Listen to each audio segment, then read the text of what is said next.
Penny, hi. So good to be here. So good to have you here. For those of us who are listening, for those who are listening to us for the first time, let's talk a bit about why we're here and what we want to do with these conversations about mediumship, about energy, about holding your power, about everything and anything regarding spirituality. Hey, well, it's super cool to be here and to chat to you because I love chatting to you. And of course, I love chatting about these types of topics. Usually, once I get started, I can't stop. It's of a big interest to me, and it's usually of an interest to a number of other people as well. So I guess this is a bit of an experiment. We've all been going through lockdown and strange times. So why not embrace something different? Why not do something different with our time and energy? But to talk about it. I mean, sure. I would like to think that people, you know, don't have anything better than do than listen to a couple of strangers rap about energy and owning your power. So let's start. Please tell me, what's energy? What's personal energy? What's holding or owning your power about? Let's start with that. Oh, okay. Well, all of us are energy, and we most people will have heard about the aura. And for those that haven't, the aura is the magnetic field that surrounds our physical body, and we have magnetic energy running through us. And the earth has magnetic energy, so it's not unusual that we would feel a connection to nature, or animals, or animals feel a connection to us, and um, all that kind of thing. So obviously, I'm no scientist, but you tend to learn in school about energy. Energy can't be destroyed, but it usually changes form. And so when it comes to sort of all things spiritual and mediumistic and things like that, we would sort of be talking about how when when our physical body is of no longer use to us, when we pass away, when we die, or when our physical body is no longer functioning, it doesn't mean that our consciousness, that energy of us, dies too, because it continues on beyond the physical. So we're already, even though we're a physical being, we're also a spiritual being already. So when it comes to talking about your power and owning your power, what I mean by that is it's about that power of you, that magnetic energy, that soul that is you and uniquely you, that can't be destroyed, because energy can never be destroyed, only change its form. So if I give you an example, most of us have had friends or family members that they can be a bit challenging, or we can feel a bit drained after they leave, or when we leave part company. And, it's always, woe is me and all my problems, and you're there trying to be supportive and empathetic and everything. And sometimes we might just feel physically tired and drained. And what that comes down to is, not only are we giving our mental time and energy and our listening ears and sympathetic ears and things, I truly believe that when we're not aware of our own energy and power and other people's, it's kind of like when you plug your phone into the wall and charge the battery up. It's like those people come along and plug into your energy, and charge themselves up. So they tend to leave going, oh, thank you so much. I feel so much better. You're such a good friend, or you're such a good daughter. I always feel good around you. You know, you always make me feel better. And they leave feeling high as a kite and happy and wonderful. And then when they're low again, they're back. They're back for more. And so it's certainly something I experienced in my life, and I was aware of it, but I wasn't aware about how, if or what I could do about it. I just knew I had that feeling afterwards. And through the mediumistic journey and through the spiritual journey that I've had, I've come to understand that we can own that power. We can own our auric field, essentially. We can, so it's not about cutting people off. It's not about stopping listening to them and being sympathetic, but it's just giving what you're prepared to give of your energy, your actual energy. And so that you can still be a good friend, you can still be a good daughter, but they might notice a bit of a difference because they're no longer able to sort of plug into that power that is yours. But if you manage that and you own it, as I often say, then you give what you're prepared to give, and you're not depleted, but they get enough to get themselves by, and you can manage the process from there.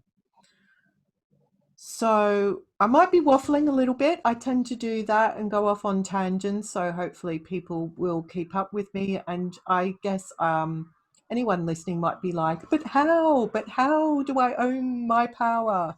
Yes, that's what I wanted to ask. So, but before we get to that, let me ask you, you mentioned awareness a bit earlier. How can we become aware? How can we make sure we're in the right mindset or mind space and are aware of ourselves in a way in which we can then build ourselves up again or control this? So I guess it's finding what works for you, because you know we're all different and different things are going to help us. So it's not necessarily a one size fits all, but you know, meditation can be a good thing. Some people that are very left brained will find meditation difficult because they're always thinking and that left brain's always interfering. So meditation might be like, they might be rolling their eyes at the thought of meditation because they find it challenging and difficult. And I know, Guilty of that. yeah, and I get that because I'm a left-brained person, or I can be in the left brain. So I found it a bit of a challenge as well. But there's other things people like that can do. Take a walk in nature, you know, in the park or in the woodland or around on the beach or something like that. Maybe they've got a pet, a dog that they can take a walk. If they can take a cat for a walk, they can certainly try. But so whatever it is that is going to just help them relax mentally, because that's the key. It's when the left brain is in charge, it's difficult to get yourself in that mind space to be able to be more aware of your space, yourself, your self-awareness. So whether it be going for walks, meditating, whether it be maybe drawing or coloring in, you know, why not get a mandala, or you know, get, if you've got children and they've got coloring in books, why don't you nick their pencils and do some coloring in, you know, just something that's just going to quieten down that left brain that likes to be in charge. So whatever works for you, you know, knitting, maybe knitting helps, you know, anything that's relaxing, do it. And anything that helps you go within, if you like, in your within your own thoughts, but not in the sense of the left brain being in charge, thinking about you've got to pick up the kids at 3 o'clock, you've got to make dinner, you've got to pick up the chicken, and you've got to buy loo roll because there's a new wave of virus coming, and you know, whatever it is. But you know, it's finding whatever's going to work to sort of calm down that overactive thought process. That's when you can start to feel your own presence and feel or become more aware of your physical, mental, spiritual well-being and self. Once you get to that point, a good way to, when you've got that relaxed mind, is focus on your breath. Just become aware of how your breathing is. If you're going for a walk, you might be strolling and it's nice and easy. Or if you're like me and you've got things on your mind, you might be doing a power walk until eventually, you slow down and realize you've physically worked out some of those thoughts. And then you get into a rhythm. So does your breath. And just following that rhythm of breath really helps you to just sort of become aware of yourself, aware of your own inner being. And it's an observation. Perhaps for those that find it more challenging, give your left brain a job to do, and that job is to observe the self. Ouch, that's gonna be hard. I get that. It's harder for some than it is for others to. It's also facing up to yourself. I think, we live in a world where it's very critical. You've got to perform, you've got to get X grade to be able to do X exams, to get X job, to get to where you want to be. You've got to be first or second, third isn't really good enough. All these kinds of challenges that we face from a really young age nowadays. It's not fun to do sports anymore. It's kind of like, you must win, you must be the best. And I Mm, think we kind of live in a very physically focused world, materialistic. It's about being the best. It's about having the best. It's about earning the most. It's about being famous. It's about being famous overnight. And and I'm not saying that everybody's like that, but just society has changed a lot. And we've stopped caring about each other and ourselves in a way that's good. We have a lot of people lost in the world. Like, they don't really know where they fit in or belong because maybe they've got the 2.5 kids and they've got a nice car and a nice house, and maybe they're divorced or and got another nice boyfriend or girlfriend, or whatever it is. And a lot of people get to a point in their life, whether it be younger or older, and sort of then question, why am I here? What's really the purpose of having a big house or a car or this or that? What's the point? I can't take it all with me, so what is the point? So I think sometimes we lose our sense of self and our inner joy. And you know I just I've just been so grateful. We've had such good weather through this whole lockdown. I mean, it's been brilliant. yes. I've just been really grateful. I've gone out for walks. I've walked down local streets I've never walked or driven down in the 17 years I've lived here. So I've gotten to explore little nooks and crannies of things I never knew existed. So it's sometimes it's just been grateful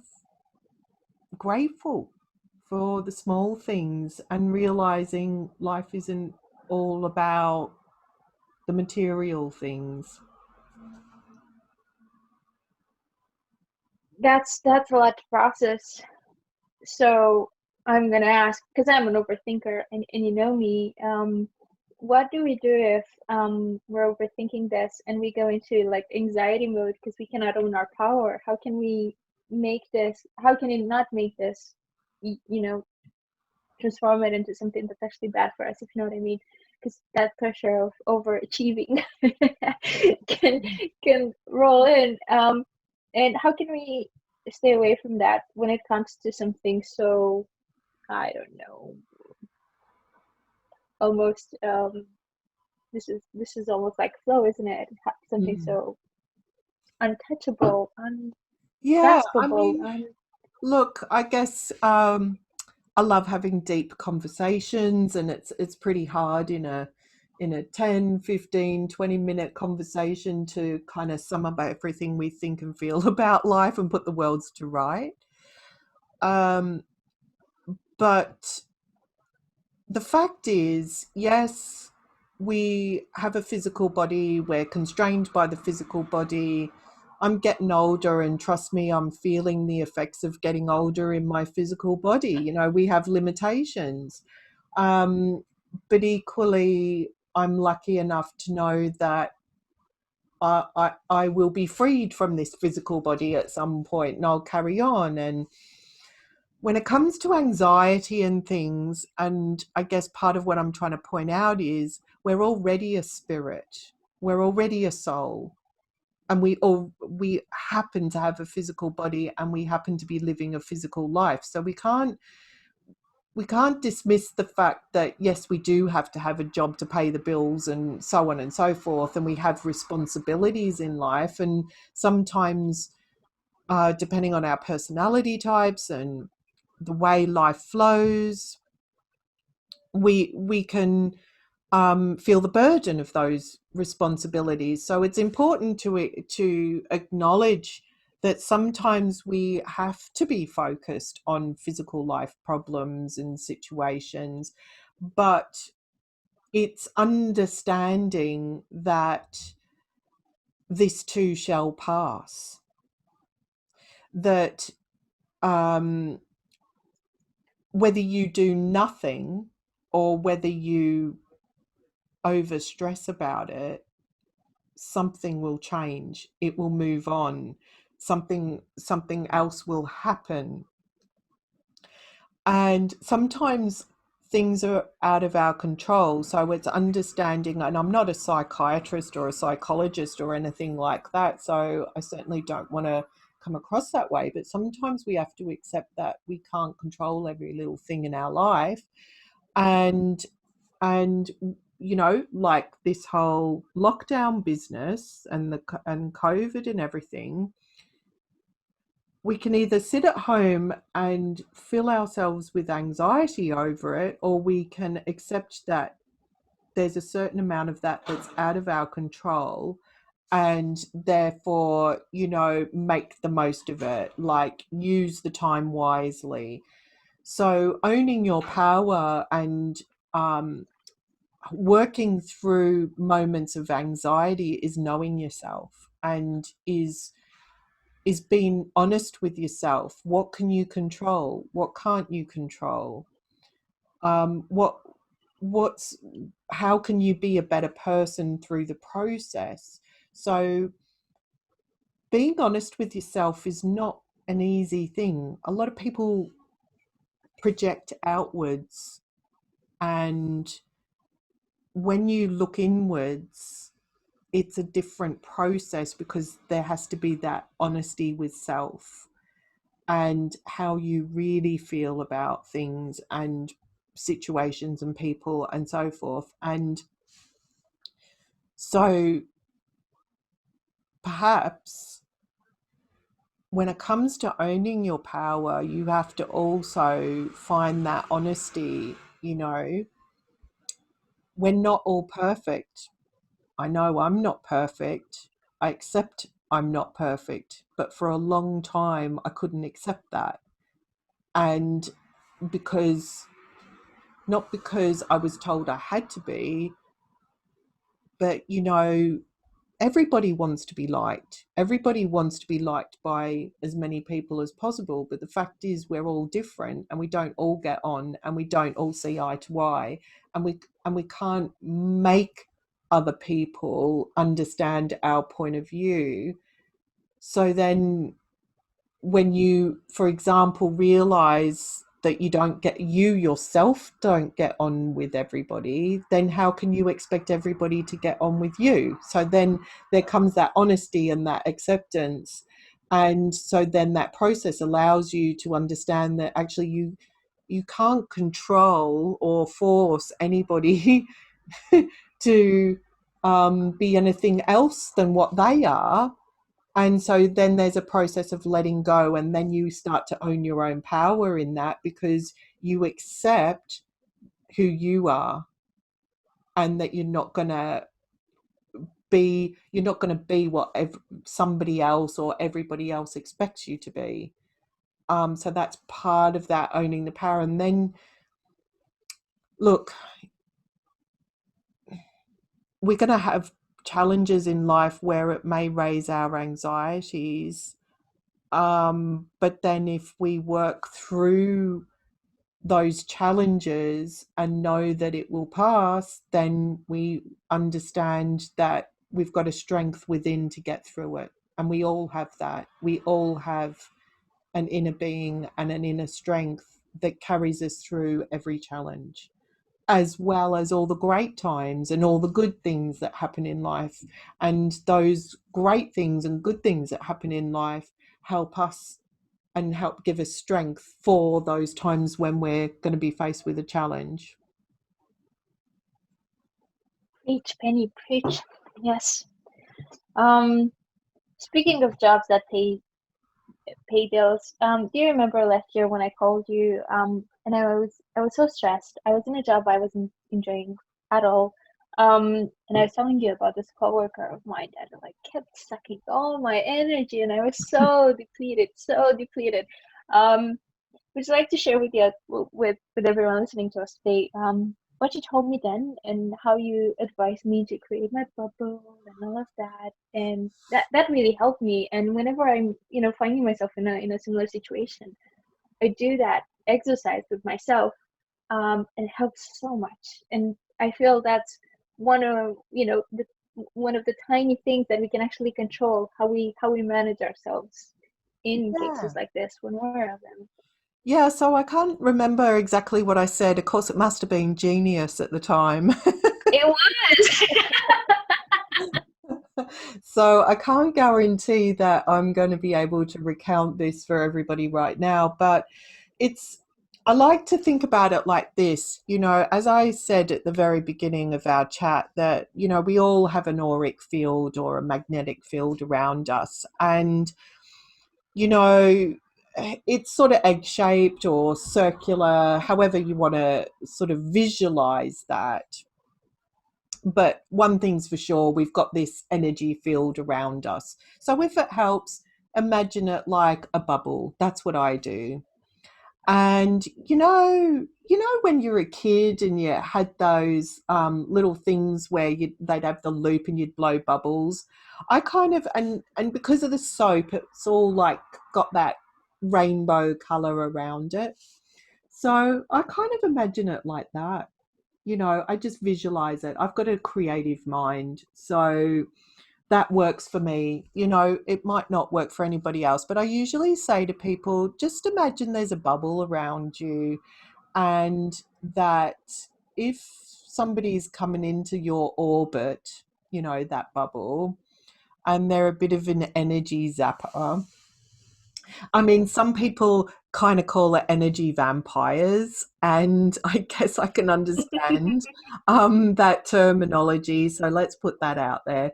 So if you've got someone in your orbit that's a bit like that, you can visualize this bubble around you and just kind of imagine that their auric field or their kind of cyclone of chaos or negativity or whatever it might be, whenever that's spinning into your orbit, just imagine it bouncing off, and like a balloon, like when a balloon's blown up, it's got that sponginess to it. So, it comes close, but it bounces off. You're aware of it, you acknowledge it, but you don't have to get involved with it. And you certainly don't have to bring it into your bubble or your orbit.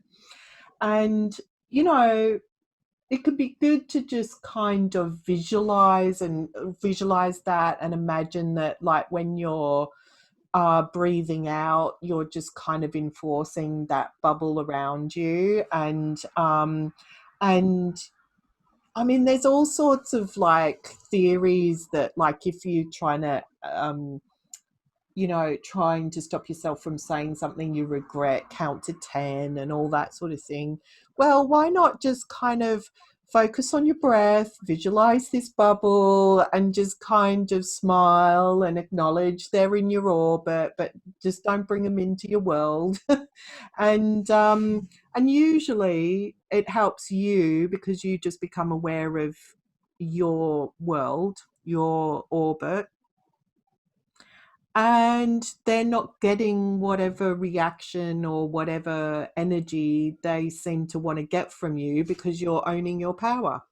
So that's, I think, and I hope that's something similar to what I had explained to you, but that's in very simple terms how I try to explain it to people, and it generally helps. I mean, that's perfect. That's even better than what you told me a year ago. So, Oh, sorry. before we Right, it's an before upgrade. we wrap It's the, it's the 2020 upgrade. 2.0 mindfulness. Um, any words of wisdom on this whole owning your power thingamajig? Anything that you'd like people to remember after listening us for like 20 minutes waffling on about this thing? What would you say? Look, I just love the catchphrase "own your power." I just think that's really important. Know it and own it. And I think if more people did it, we'd probably, like attracts like. We talk about that a lot spiritually, and generally. And I think if we all own our power just that little bit more, we'll create each bubble. We'll create a bigger bubble of like happy bubbles and deeper, meaningful bubbles, and all that kind of thing. And I truly don't believe that there's anyone really, really bad. I just don't think we're all meant to get on. I know, I get there are people that do things that are wrong and bad, and there's lots of different reasons for that. But what I'm talking about is just, hey, when you're at school, not everyone gets on. There's always a bully, or more than one bully, or there's a bully that has a gang. I know all about that because, that's something that happened to me a lot, and I never really understood it. And that I think when I was a little girl, it's what I tried to do. I think what I actually did was I built a wall around me rather than became aware of my bubble. And so by being aware of my bubble and kind of owning it has helped me to kind of accept that, do you know what? They can say what they like. It's not going to change who I am. It doesn't make me a bad person. And if they've got a problem, it's theirs. They own it. So it's that kind of, I'm not going to take on board what they say. I let that bounce off my bubble. So you could you could even have that. Let it bounce off your bubble, baby. True that, Penny. True that. Well, folks, thank you for listening to this episode 0 of our Progressive Soul Dialogues. Hope you're gonna stick around for number 1 because this was a test. So yeah, thanks for listening. This is Andra and Penny checking out.